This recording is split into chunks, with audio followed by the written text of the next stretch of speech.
Hello guys! Ako pala yung naghahaponan. Ito, malong guys, na may isda. Tinabi ko na yung isda kasi gusto ko malunggay lang tsaka sabaw. Walang kanin. Ang kanin, ang partner ko ay energy. Nakakabusog na siya guys kasi meron siyang may energy, mayroon na siyang cereals.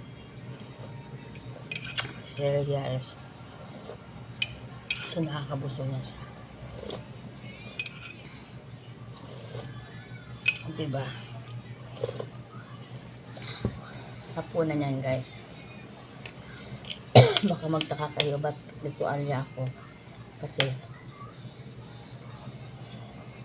kakaligo ko lang. Gawa nang naglinis ako ng isang kwarto. Siyempre, pag naglinis, pawis ako. Kaya sabi ko, maglinis muna ako bago ako maluto. Kaya ayun. Yung gulay ko, tinanggalan ko ng isda. Kasi gusto ko gulay lang. Tsaka sabaw. Ulam namin to kaya ng tanghali. So, na lang din kinain ko ngayon. Kailangan magtipid. Huwag magsayang ng pagkaan. Dahil hindi natin ito hiningi, binili natin. Yung pera natin pinambili ay pinaghirapan natin. Kaya dapat sa lahat ng ating mga binibili ay huwag natin sayangin. Diba?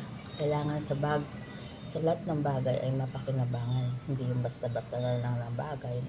Kung ano nakikita mo, bibili mo.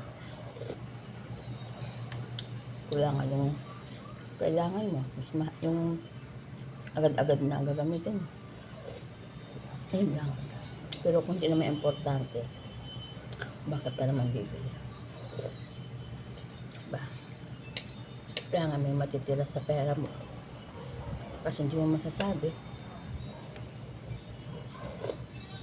At least may dudukutin ka.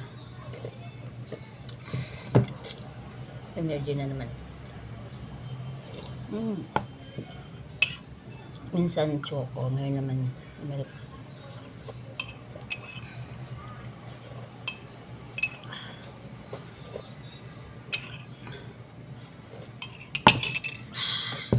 Bye guys.